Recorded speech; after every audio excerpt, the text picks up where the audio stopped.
இன்னைக்கு பசங்களோட சேர்ந்துட்டு கடை வாங்கி சமைக்கலான்னு சொல்லிட்டு கடை ஃபார்முக்கு கிளம்பியாச்சு.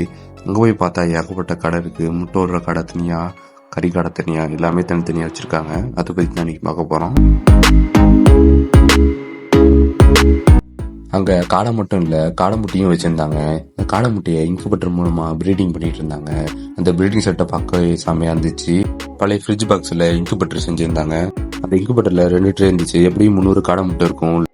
இன்னைக்கு காலையில் பொறிச்ச ஒரு 10 குஞ்சுங்களை லைட் செட்டப்பில் வச்சுருந்தாங்க.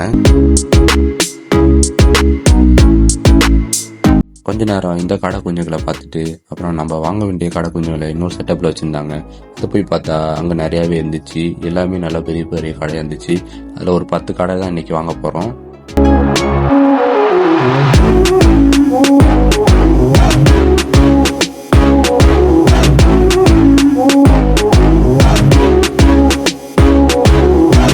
பத்து கடையும் பிடிச்சி நம்ம சாக்கில் போட்டு வீட்டுக்கு எடுத்து போக வேண்டியதான். இனிமேல் க்ளீன் பண்ணி சமைக்க வேண்டியதான்.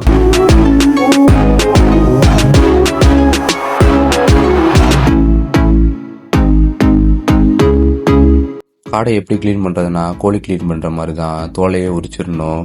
உரிச்சிட்டு உள்ளே இருக்க குடல்லாம் எடுத்து வெளியே போட்டுடணும்.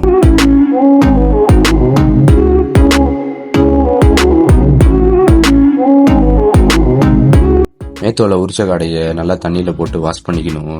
இல்லாட்டி லைட்டாக ஸ்மெல் வரும். நல்லாவே தண்ணியில் போட்டு வாஷ் பண்ணிக்கணும் ஃபுல்லாக.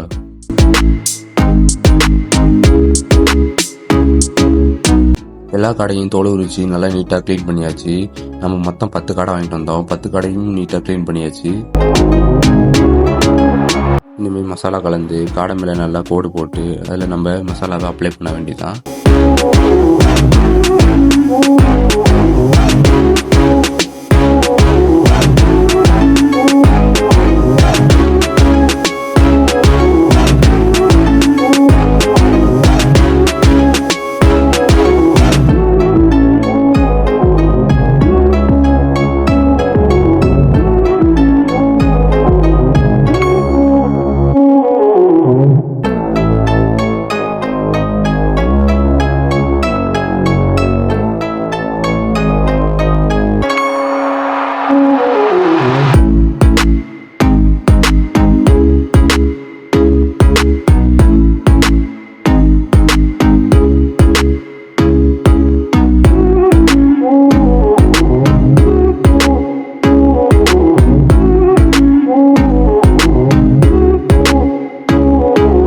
காடை மேலே நல்லா கோடு போட்டுடணும் கத்தி வச்சு.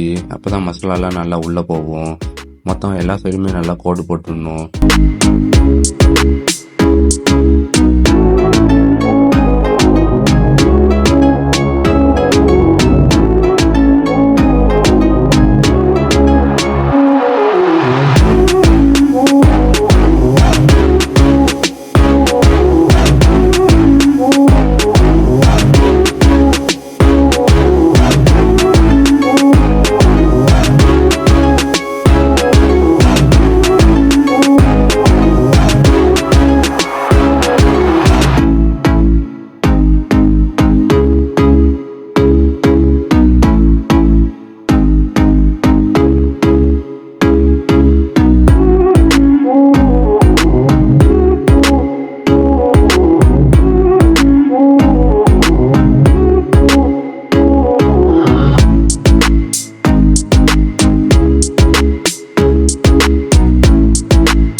மசாலாவை நல்லா திக்காக கலக்கி அதை காடை மேலே நல்லாவே தேய்க்கணும். ஃபுல் சைடு வெளி சைடு எல்லாமே நல்லா தேய்க்கணும்.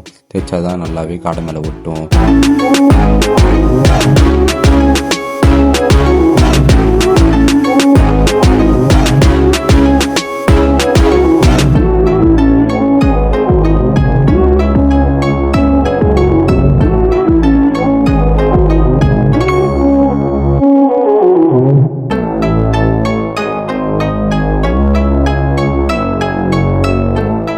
பத்து காடை மேலேயும் நல்லாவே மசாலாவை தேய்ச்சிட்டு ஒரு 1/2 மணி நேரம் ஊற வச்சுட்டு அப்புறம் எடுத்து கிரில் போட வேண்டியதுதான்.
நல்லாவே காடை சுற்றதுக்கப்புறம் பசங்களாம் எடுத்து சாப்பிட்டா செம்மையாக இருந்துச்சு. சரியான டேஸ்ட்டு. மசாலா நல்லா கலந்து அதை நல்லாவே கடை மேலே அப்பி அரை மணி நேரம் ஊற வச்சு எடுத்து மேலே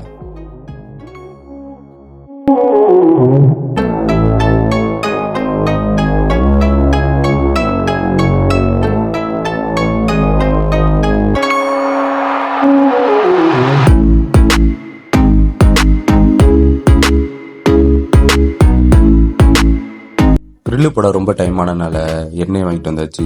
எண்ணெயில் போட்டு ஃப்ரை பண்ணி எடுத்து சாப்பிட்லான்ட்டு எண்ணெயில் போட்டு ஃப்ரை பண்ண ஆரம்பிச்சிட்டோம். கிரில்லையும் செம்மையாக இருந்துச்சு. இப்போ எண்ணெயில் எப்படி இருக்குன்னு ட்ரை பண்ணி பார்க்கலாம்.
மொத்தமாக 10 காடையும் நல்லா ஃப்ரை பண்ணி எடுத்துட்டு அதுக்கப்புறம் சாப்பிட கிளம்பியாச்சு. சாப்பிட்றதுக்கு பொட்டா தான் வாங்கிட்டு வந்திருக்கிறோம்.